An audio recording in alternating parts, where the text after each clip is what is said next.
Sup, guys, my name is Ryu for the Yugioh and this is a series of one-shot videos where basically there's no cutaways, there's no edits, it's just a straightforward discussion. And today, it's separate from coffee time, to be fair, because I have a lot on my mind recently. Today, let's talk about if you could change one thing in Yu-Gi-Oh, what would it be? Damn. There's, when you think and you sit down and you go, there's only, if you could have, like, Lodging came out of the freaking genie lamp and said, you know what, I'm going to give you one wish, fuck Konami, they're going to have to enforce it. You got to really sit there and go, what would you want for the game? What would be your picture perfect thing? Now, I'm going to try to ask that people don't attack other people in the comment section, even though I feel like that's going to happen, because, again, I'm asking you guys to voice your opinion, not attack each other and be toxic. Not everyone does it. I'm not trying to say everyone does. Just throwing it out there. I think for me, personally, if I could change one thing in this game, like the physical card game, I'm going to go over each aspect probably. If I could change one aspect of this card game, it would probably be the way ban lists are handled currently. And to say that it's Konami doesn't give us a date, the infrastructure is busted as fuck, and there's been another card game that has had the same issue and has gone down the gutter, but to be fair, that card game came after Yu-Gi-Oh! And hasn't been around in America for 20 years. So, Duel Masters had a ban list for quite a while, and during the time it had a ban list, these are just fun facts. During the time it had a ban list, it was trying to fix a lot of problems with the game, just like Yu-Gi-Oh! Is. But for some reason or another, it didn't survive in America land. It didn't. I think the reason that Yu-Gi-Oh! Survives so well is not just nostalgia, believe it or not, it's not.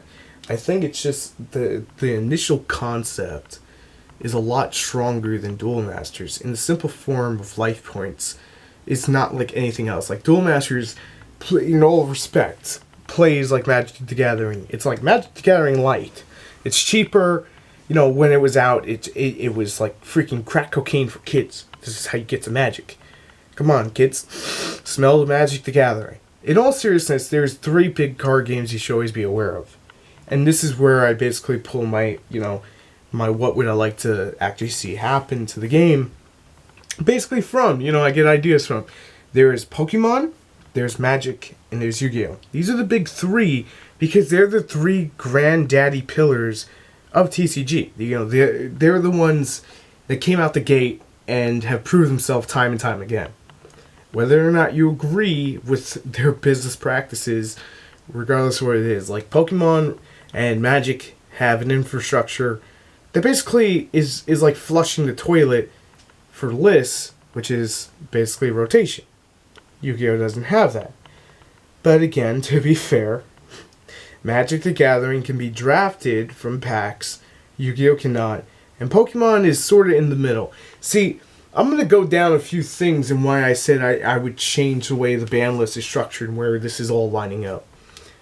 I don't play the Pokemon TCG. I have in the past, and I still keep up on it because I enjoy the artwork. I am a sucker for good artwork because it's something that I would love to jump back into and actually refine my talent that I had way back when and never really drew out my true potential. So it's kind of, a fault of my own. But what I'm getting at is, like, it doesn't feel there's communication between player and business. Like with Nintendo, they're a Japanese company. What do you expect, to number one. Number two, there's freaking people yelling outside. Number two, they're at least, when the fucking rotation's gonna come. At least Magic the Gathering, same thing. At least when it's gonna come. And their sets retain value. Yu-Gi-Oh! Doesn't. And this has been a problem ever since Konami just goes, we're not gonna give you a date. Fuck you, you're not getting a date. And it's like, what are you thinking, Konami? You're hurting the secondary market. Now, I know there's many of you who hate the secondary market, but you have to understand. If there's a secondary market, that means there's card stores that will supply your demand. You're demanding cards. Well, you're not demanding they give you cards, but you understand what I'm trying to say here. There is a demand for it. They're the suppliers. They can make money. They can go home to their families, just like you and me. And they, they're able to have their business. When Konami shits all over that and does 1,000 reprints that don't need to happen extremely quickly and should happen in a 6-month window, but no, we're Konami, we're going to do whatever the fuck we want, then it screws up the whole thing. And it's not just the reprints. The game has been fine with the reprints for ages. The problem comes from not having an end date on that list. Because let's be honest with each other, Konami's just like laying on the ground going, well, are we going to put out the list today? No, I don't feel like doing it. And they stick darts on a fucking billboard. But let's be honest with each other. If you've heard, and it's a true fact, Konami doesn't really treat their employees all that well. It's known. It's been said. When Kojima was leaving, and all jokes aside, when the guy was leaving, they pretty much try to write him out like freaking, well, if you watch WWE, where you Google it, Chris Benoit, with all due respects. I don't like saying that name, but it's what head concussions will do to you. But, it just bring it home to what it is. I want that infrastructure back. I don't want this crazy mojo fucking all over the place, like snort that fucking Yu-Gi-Oh all over the fucking damn thing and throw lists when we feel like it. It feels weird. It doesn't feel right.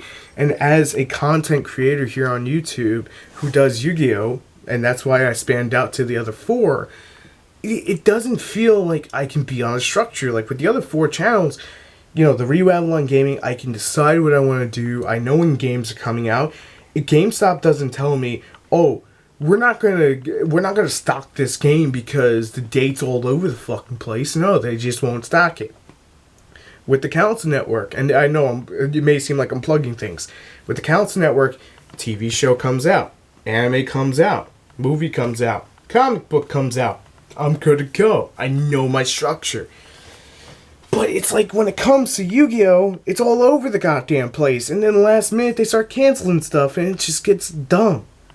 And it just gives me this like burned out feeling where I don't want to make deck profiles because of Konami. And you may just see that as its own excuse.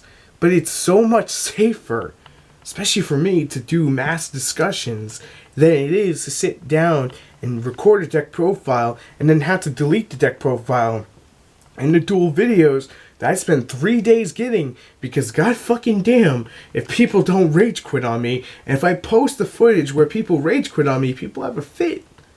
You see my issue here as a content creator? I'm trying to provide you good content because I'm trying to be like the stores who are trying to survive and then go home to their families, but nope. Nope, Konami's got me feeling down. But this is not true for everyone. For me, it's the one thing that, when I think about Yu-Gi-Oh, it's the one thing I want changed. And someone's probably going to say, so you rather have all the broken decks running around, and you rather have, the sets being way freaking price inflated than anything that it should be at. And I would say, yeah, to it all. Every bit of it. Because that structure would be there. That principle would be there. That knowledge of knowing this is when the ban list will drop. Hello, dog. This is when the ban list will drop. Is there.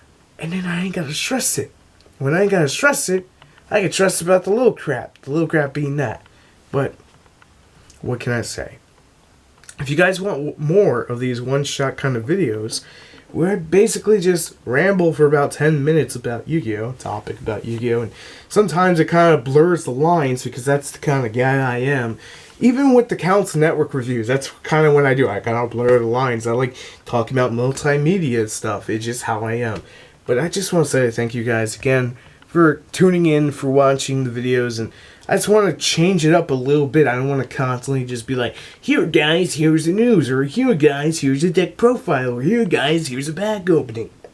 I'm kind of just spreading my wings out as a content creator, seeing what's out there, trying new things, and if it works, it works. If not, don't do it again. But Thank you guys so much for watching. If you enjoy the content, make sure to subscribe for more and let me know what you would like to see changed in Yu-Gi-Oh! And I will see you on the next video. Peace.